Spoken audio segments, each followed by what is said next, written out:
que que nessa receita eu tenho que ter, por exemplo, o polvilho doce. Eu tenho polvilho doce nessa massa. Por que que entra o polvilho doce nessa receita do pão francês? Porque eu tenho duas funções para essa farinha dentro dessa receita, tá? Não vai servir para outras, não necessariamente, mas as funções do polvilho doce na receita do pão francês são: primeiro, liga. O polvilho doce é uma farinha de liga, então ela vai ajudar na liga e na elasticidade da massa. Segunda, maciez.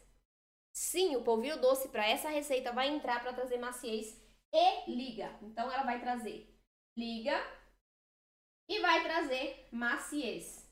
As duas funções principais do polvilho doce na receita do pão francês sem glúten.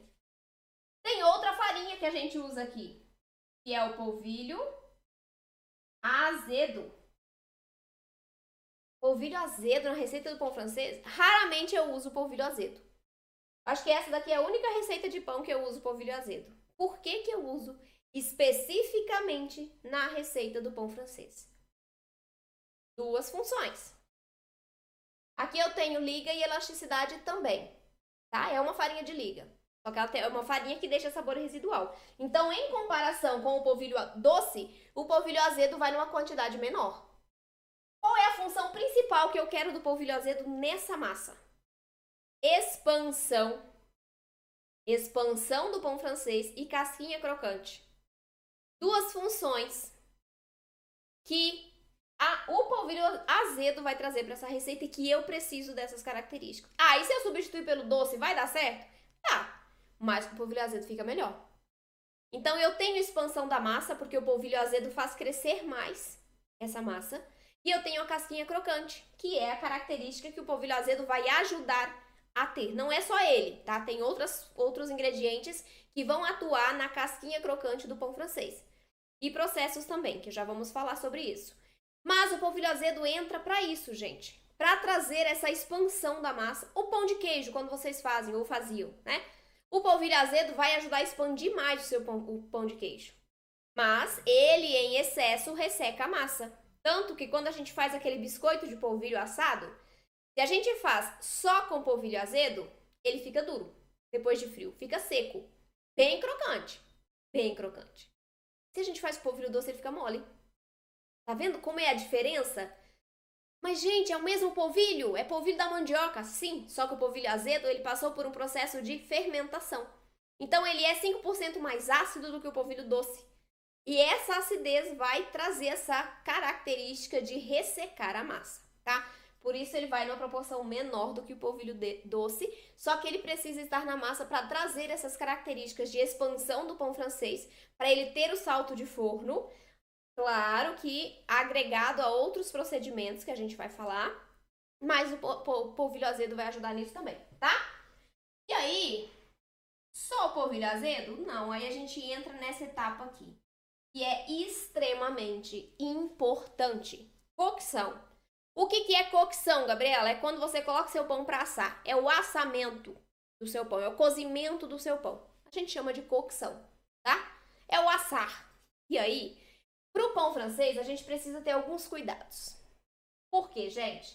O pão francês tem que ter aquela expansão de forno nos primeiros 12 minutos aproximadamente. E o seu pão francês não vai ter expansão de forno se o forno estiver frio.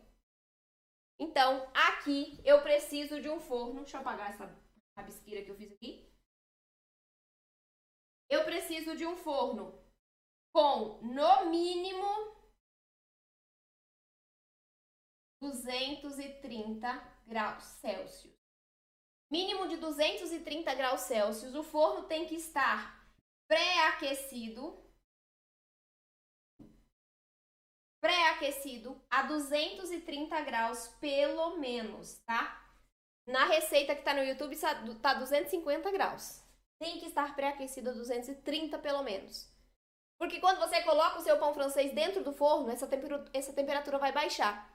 E se ela baixar ali para baixo de 210, aí você já vai ter um problema no seu salto de forno, porque a temperatura vai estar muito baixa, tá? Então, forno pré-aquecido mínimo de 230 graus e eu preciso de umidade dentro desse forno. Nossa, mas como que eu vou colocar umidade dentro desse forno?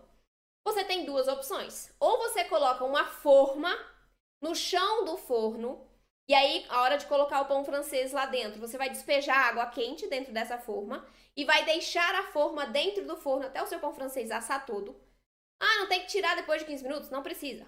Não precisa, não faz diferença. Pode tirar só no final, tá? Ou você não tem como colocar uma forma dentro do seu forno. Tem algumas pessoas que o forno é menor, né? Ou é o forno a gás. O que você vai fazer? Você vai pulverizar água por cima do pão francês e também nas laterais do forno. Para quê? Para formar vapor.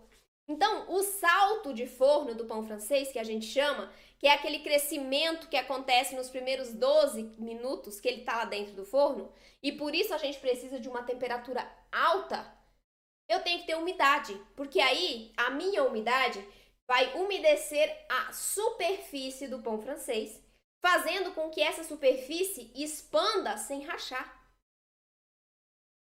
Porque se eu tiver com essa superfície ressecada, a hora que o pão francês começar a crescer, ela racha inteira. E aí a gente vai perder gás, vai perder umidade e o pão francês não vai ficar pão francês. Vai ficar duro, vai ficar seco, vai ficar com uma casquinha mais grossa. Certo, gente? Então é muito importante. Temperatura aliada à umidade para a gente fazer esse pão francês crescer. Tá vendo o tanto de dica que vocês estão pegando aqui, gente? Anotem isso, é importante. Ah, meu pão francês ficou duro, ficou baixinho, com a casca grossa. Por quê? Forno frio. Simplesmente isso, forno frio. Seu forno tem que estar numa alta temperatura. E aí uma observação. Meu forno tem duas resistências, a de baixo e a de cima. Seu forno é assim? O meu é assim. Tem duas resistências, aquece aqui e aquece aqui. Eu nunca vou ligar a resistência superior. Não. Para assar produtos sem glúten, você não liga a resistência superior. Você só liga a inferior, tá? Ah, mas eu queria pré-aquecer meu forno mais rápido. Posso ligar a superior? Pode. Você vai ligar a superior para aquecer mais rápido. Faltando de 5 a 10 minutos para você colocar o seu pão para assar, você vai desligar a resistência superior. Por quê? Eu não posso ter muito calor e concentrado na parte de cima do forno. Porque senão ele vai afetar o crescimento do seu pão francês e também a formação da casca. Quanto mais calor aqui, mais vapor eu vou perder na casca desse pão, mais grossa essa casca fica e mais dura. E dependendo dessa temperatura superior aqui, eu posso até ter problema no crescimento, porque se eu formo a casca muito rápido, o pão não consegue expandir por conta da casca dura, tá? Então, resistência superior, vocês não vão ligar. Ah, mas o meu pão francês ficou um pouco branquinho. Eu posso ligar depois dele estar assado só para dar uma cor? Pode. Nesse caso, sim. Mas durante o processo de cocção, você não liga a resistência superior. Isso é importantíssimo, porque senão você vai ter problemas no seu resultado final. Seu pão francês não vai ficar com cara de pão francês, nem com gosto, nem com textura, tá bom?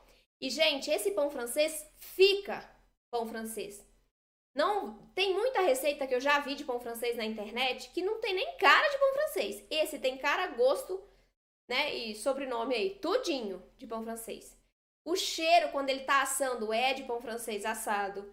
A textura quando você corta ele morninho, eu gosto, né, não pode, mas de vez em quando eu corto ele morninho, só pra sentir a crocância ali da casca, porque conforme ele vai esfriando, a casca vai ficando mais mole, é normal, tá? No nosso pão francês é normal a casca ir umedecendo e ela vai perdendo a crocância. Perfeito? Mas, gente, é sensacional. Sensacional essa receita do pão francês, porque realmente fica um pão francês. E eu quero que vocês entendam todos esses pontos aqui para vocês aplicarem na hora de fazerem essa receita. Minhas alunas, e meus alunos também, né? Que eu tenho homens como alunos também. Depois que entenderam esses pormenores da receita que são extremamente importantes, eu gosto de frisar, principalmente umidade e temperatura, conseguiram ter resultados perfeitos. O pão francês que a Meire faz, gente, é a coisa mais linda, o pão francês da Meire. Já vi de outras alunas que eram perfeitos também. Mas o da Meire me marcou por conta da história dela, né? Então é lindo de se ver. É lindo porque ela conseguiu ter um resultado perfeito. Um pão francês sem glúten, sem leite. Perfeito! Vocês também conseguem. Eu sei que vocês podem ter medo nesse início, é normal. O que vocês não podem é deixar esse medo paralisar vocês. Porque se paralisar, você vai perder de experimentar receitas deliciosas, preparos incríveis. Vocês vão deixar de aprender a fazer outros tipos de receitas. Então não deixem o medo parar vocês. Vocês estão no começo, isso é maravilhoso, porque eu tô aqui para ajudar vocês, para mostrar qual é o caminho. Qual é o jeito certo de fazer as receitas? Eu estou aqui para te ajudar nisso. Gostou desse conteúdo? Então eu quero te convidar para participar da Semana Sem Glúten e Leite, um evento online gratuito onde eu vou te mostrar o caminho para você ser capaz de fazer pães e bolos perfeitos sem glúten e leite. Para participar, comente semana aqui abaixo que eu te envio um link pelo direct.